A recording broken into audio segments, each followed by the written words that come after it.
Hello everyone, and welcome back to the channel. Now, it's been a few years since I swapped over from Olympus to Fuji. When I made the switch, I know it upset a lot of people, a lot of you out there. Well, actually, maybe I'm not talking to any of you, as most of those who were upset said you were unsubscribing because I'd let you down. So I guess you don't watch my videos anymore. Good job too. Since you've gone, it's just been Fuji, Fuji, Fuji, and nothing else. Fuji this, Fuji that. It's all I ever talk about. Blah, blah, blah. Change the record, Craig. Who wants to hear about that? Anyway, as I say, it's been a few years since I disowned the Olympus brand. A brand that, of course, is now something else. And whilst my move to Fuji has been a relatively smooth one, is there anything I miss from my 10 years of shooting with Olympus cameras? Well, that's what this video is all about. That's what I'm here to answer.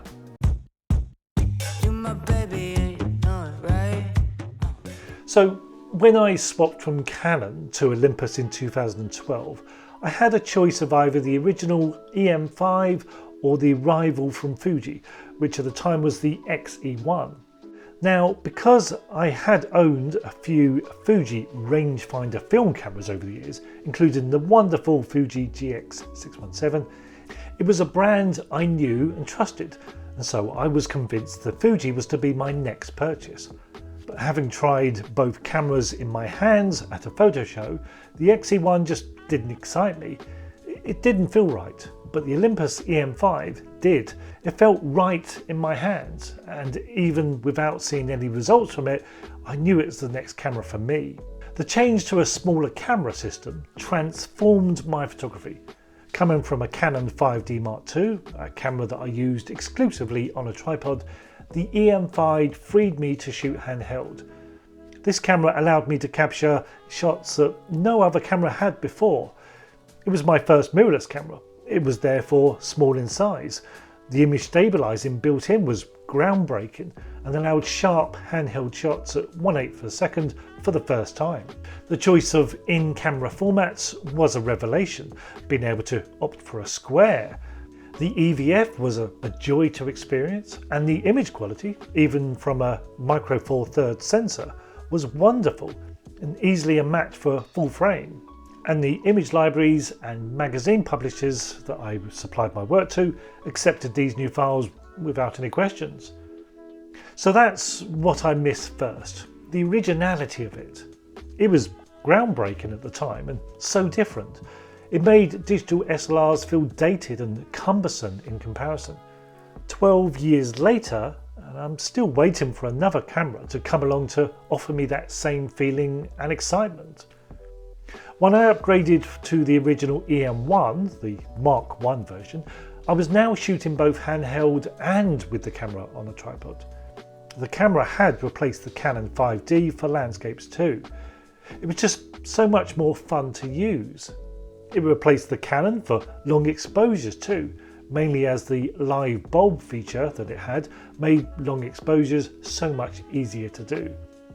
This feature was not on any other camera, and still isn't, I don't think.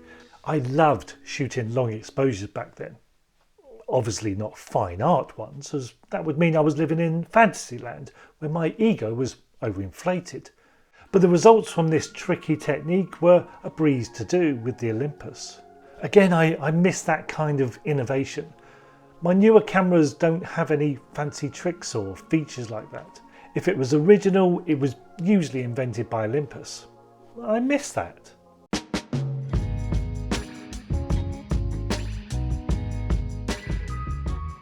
In 2016 came the Penf, all that I loved in Olympus cameras, but now in this beautiful retro style camera body. By now I had more or less swapped from using the zooms to a full set of the Olympus primes. I wanted smaller still, and I do miss how small they were, and yet still had fantastic image quality.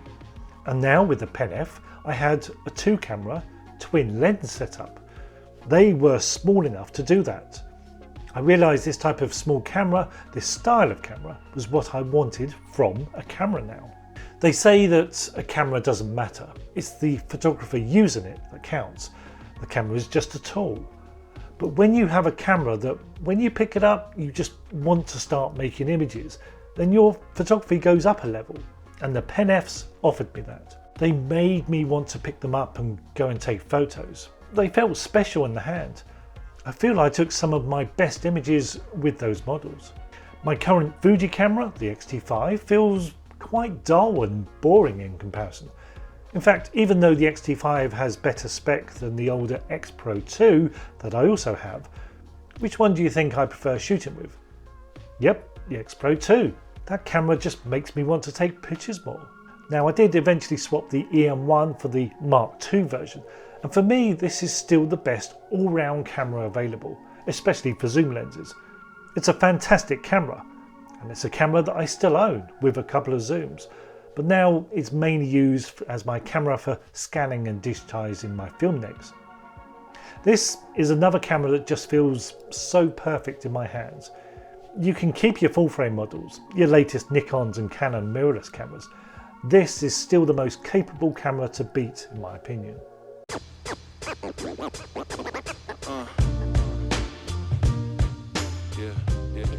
Now, one thing I really did love and admire was Olympus's fight against the megapixels war, and OM System do continue this battle, of course.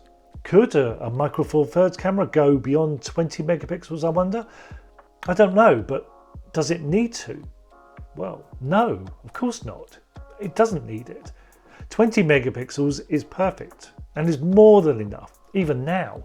That's all the other manufacturers seem to have in their fight these days. No innovation, just look, more megapixels. More megapixels to charge you for, only for you to ditch half of them with your poor in-camera compositions. Am I talking to you?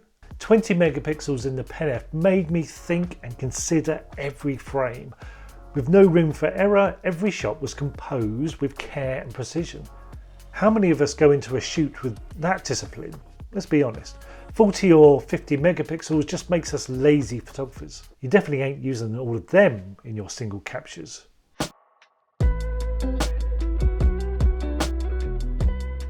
Now, the switch from a flip-up style of LCD screen on the original EM1 to the flip-out articulated one on the Mark II was, well, a backward step as far as I was concerned, and that annoyance was mirrored on the Penfs. Their only real fault, really.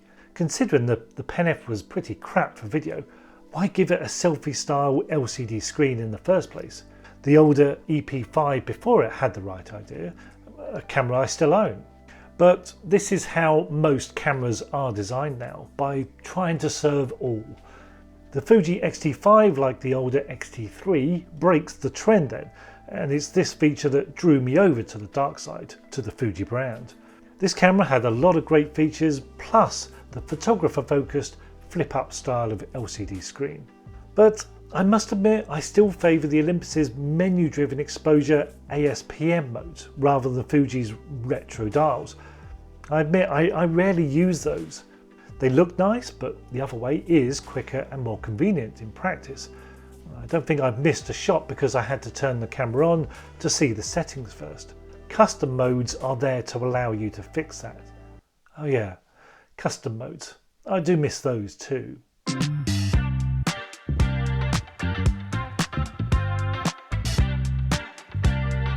So my next camera purchase, I hope, will be my last for a while.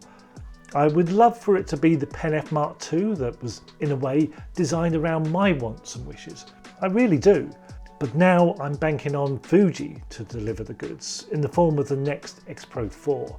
They've made a great camera in the X100 version 6, a camera that has in many ways bettered the Olympus Penf. But now I hope this spec is transferred to an X Pro 4. An X Pro 4 with a flip-up screen, of course.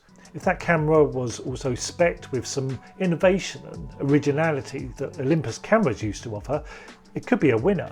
But maybe that's a wish too far. Therefore, I feel what we need is another Olympus, another brand that stands out and is brave in its approach. OM Systems is not that company, I don't think. And Leica, well, They are that company, but Leica is too exclusive to be included, I think, despite their original black and white only models and even non-LCD screen digital models. That's the type of originality that I miss. And speaking of which, my dream camera, as I've mentioned before, may be a Leica, but I'm hoping that Fuji gives me all that I actually need in a camera, both as features and design that I don't think even Leica can offer me. My dream camera may still be a Leica, but maybe it's not a digital version. Now, Olympus may be dead and buried, but my E6 subscription is alive and well. This subscription I have been offering since that very first EM5 that I owned. And just like the Olympus of old that we remember, my subscription is original and innovative. It offers photographers features that no one else offers. Subscribe to E6 Classic for the latest releases and add E6 Premium for the complete catalogue of e-guides, podcasts and videos. Head to my website, link in the description below, to see what you could achieve with an Olympus camera, or any other camera come to that. You do that and I'll see you next time.